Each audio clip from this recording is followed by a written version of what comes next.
Welcome back to our channel. ఈరోజు మనం పిల్లలు అండ్ పెద్దవాళ్ళు కూడా తినేలాగా healthy and tasty carrot chapati with aloo curry చేసుకుందామండి. ఇది స్నాక్ లాగా డిన్నర్లా కూడా మనం తీసుకోవచ్చండి. ఇది చాలా హెల్దీ ఫుడ్ అండి. ముందుగా మనం క్యారెట్లు 2 తీసుకుందాం. వీటిని శుభ్రంగా కడుక్కొని చెక్కుకొని సన్నగా తరుగు పెట్టుకున్నానండి. సన్నగా తరుక్కొని పెట్టుకున్న దాంట్లో చపాతీ పిండి అనేది కలుపుకోవాలండి. పిండి వేసుకుంటూ ఆ తురుముకున్న దాన్ని రెండిట్లకి మిక్స్ చేసుకుంటూ ఇంకొంచెం సాల్ట్ తీసుకున్నానండి అండ్ షుగర్ తీసుకున్నాను. తగినంత సాల్ట్ వేసుకోవాలి. షుగర్ వేసుకోవడం వల్ల దాని టెక్స్చర్ అనేది బాగా వస్తుంది, టేస్ట్ కూడా బాగుంటుంది. సాల్ట్ షుగర్ వేసిన తర్వాత ఆయిల్ కూడా తీసుకున్నానండి. 2 స్పూన్స్ ఆయిల్ వేసుకున్నాక చక్కగా మెత్తగా మనం ఫస్ట్ మిక్స్ చేసుకోవాలండి. అప్పుడే వాటర్ పోయకుండా ఇలా అంతా పిండి అంతా కలిసిపోయాక క్యారెట్లో అప్పుడు మనం వాటర్ పోసుకుంటూ మెల్లగా మిక్స్ చేసుకోవాలి. ఇలా కొంచెంగా వాటర్ పోసుకుంటూ మిక్స్ చేసుకోవడం వల్ల చపాతీ పిండి అనేది చక్కగా రెడీ అవుతుందండి. సరే ఇలా చేత్తో పట్టుకున్నా మనకు కనీసం అంటుకోదు. పిండి అనేది ఎప్పుడు ఇలా మెత్తగా ఉండాలండి. ఇలా మెత్తగా ఉండడం వల్ల చపాతీ చాలా సాఫ్ట్గా టేస్టీగా కూడా వస్తుందండి. గట్టిపడిపోకుండా ఉంటుంది. పిండి ఎప్పుడు ఇలా సాఫ్ట్గానే మనం కలుపుకోవాలి. తర్వాత 2 పొటాటోస్ తీసుకున్నానండి. 2 బంగాళదుంపలు వాటర్ పోసి బాయిల్ చేస్తున్నానండి. మనకి కర్రీకి కావాల్సిన పదార్థాలు ఏం తీసుకోవాలంటే ఇలా చాకుతో నొక్కి చూస్తున్నప్పుడు గట్టిగా దిగుతుందండి చాకు, అంటే ఇంకా బాయిల్ అవ్వాలన్నమాట. సో మనకి నెక్స్ట్ కర్రీకి కావాల్సింది ఏంటో చూద్దాం మనం. మసాలా సరుకులు దాల్చిన చెక్క, లవంగ మొగ్గలు, యాలక్కాయలు తీసుకున్నానండి. 1 ఆనియన్ తీసుకున్నాను. 3 పచ్చిమిరపకాయలు తీసుకున్నాను. 3 ఇలా చక్కగా చాప్ చేసి పెట్టుకున్నాను. 1 మూకుడు తీసుకుని దాంట్లో ఆయిల్ పోసాను. ఆయిల్ మరుగుతుందండి. ఈ చాప్ చేసి పెట్టుకున్నవన్నీ తాలింపు వేసుకోవాలి మసాలా సరుకులతో సహా. లో ఫ్లేమ్లో పెట్టుకుని తాలింపు పెట్టుకోవాలండి మనం. ఆనియన్స్ అనేవి చక్కగా ఫ్రై అవుతున్నాయండి. ఇట్లా ఫ్రై అవుతున్నప్పుడే మంచి స్మెల్ అనేది వస్తుంది. మసాలా సరుకులు వేసాము మనం. చక్కగా కరివేపాకు కూడా ఉంటే కర్రీ లీవ్స్ ఉంటే కూడా వాటిని కూడా వేసుకోవచ్చు. మంచి స్మెల్ అనేది వస్తుంది.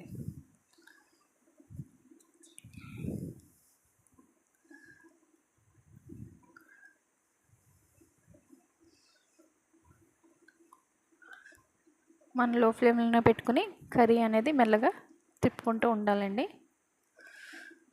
పొటాటోస్ మనకి బాయిల్ అయినాయో లేదో చూద్దామండి. మన దగ్గర స్పూన్ కానీ నైఫ్ కానీ ఏది ఉన్నా సరే ఇలా చాక్ పెట్టి గుచ్చినప్పుడు సాఫ్ట్గా మెత్తగా లోపలికి వెళ్ళిపోయిందంటే బాయిల్ అయిపోయినట్టేనండి. మనకి పొటాటోస్ అనేవి రెడీ అయిపోయినాయండి కర్రీలోకి. ఆనియన్స్ కూడా ఫ్రై అయిపోయినాయండి. దీంట్లో తగినంత సాల్ట్ వేసుకోవాలండి. సాల్ట్ వేసుకొని మిక్స్ చేసుకున్నాక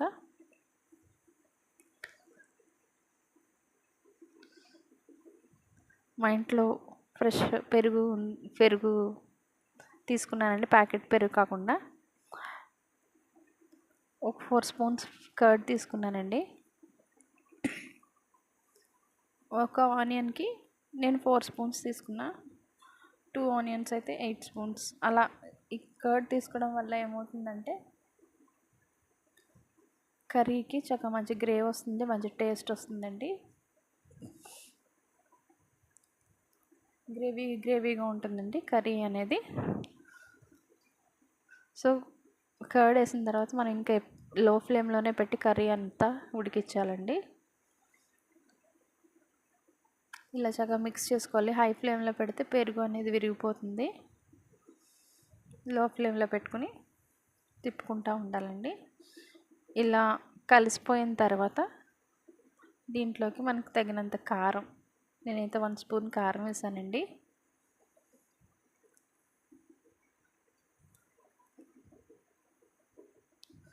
మీరు ఎంత కారం తినగలరో అంత 2 స్పూన్స్ ఆర్ 3 స్పూన్స్ కారం అనేది వేసుకోవచ్చండి. ఉడికిపోయిన పొటాటోస్ తొక్కలన్నీ తీసేసుకుని నీట్గా మీడియం సైజులో కట్ చేసుకున్నానండి. మరి చిన్నగా కట్ చేస్తే కర్రీలో కలిసిపోతుంది కాబట్టి కొంచెం పెద్దగా కట్ చేసుకుంటే చపాతీలో పెట్టుకుని తినడానికి బాగుంటుందండి. చిన్నగా కట్ చేసుకోవడం వల్ల మొత్తం అంతా మిక్స్ అయిపోయి తినడానికి బాగోదండి. సో పెద్దగా కట్ చేసుకుంటే చపాతీలకు బాగుంటుందని మీడియం సైజులో కట్ చేస్తా.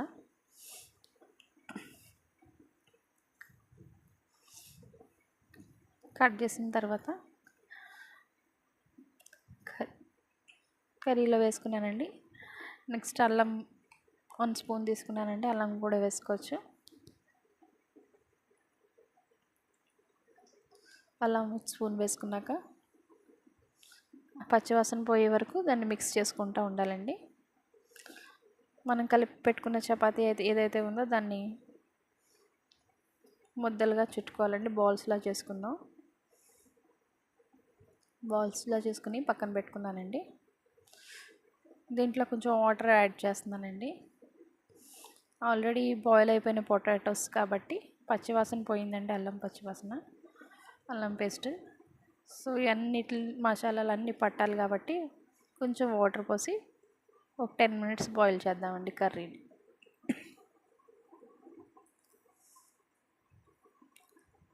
ఇంట్లో ప్రిపేర్ చేసుకుని పెట్టుకున్న మసాలా పౌడర్ వేసానండి. నేను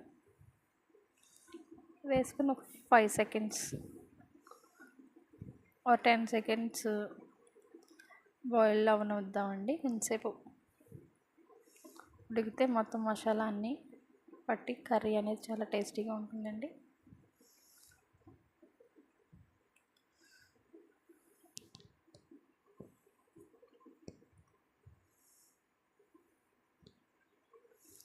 ఇలా తిప్పుకుంటూ నీట్గా ఒక 5 మినిట్స్ హై ఫ్లేమ్లో పెట్టుకుని కర్రీ రెడీ అయిపోయిందండి.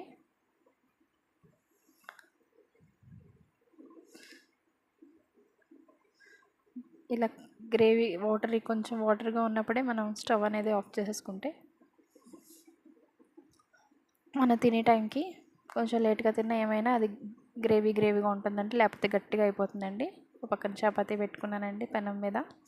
చిన్నగా చేశానండి, ఎందుకంటే చపాతీ పెద్దగా చేయడం క్యారెట్ వేసాం కాబట్టి కొంచెం చిన్న చపాతీలు చేశానంటే అవి బ్రేక్ అవ్వకుండా ఉంటాయని. ఇదండి, ఇంతేనండి, healthy and tasty chapati with aloo curry ready అయిపోయిందండి.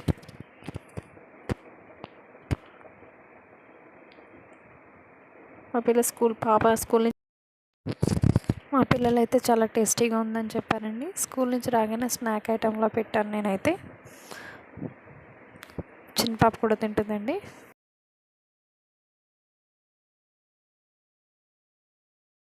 Thank you for watching. Please like, share and subscribe to our channel.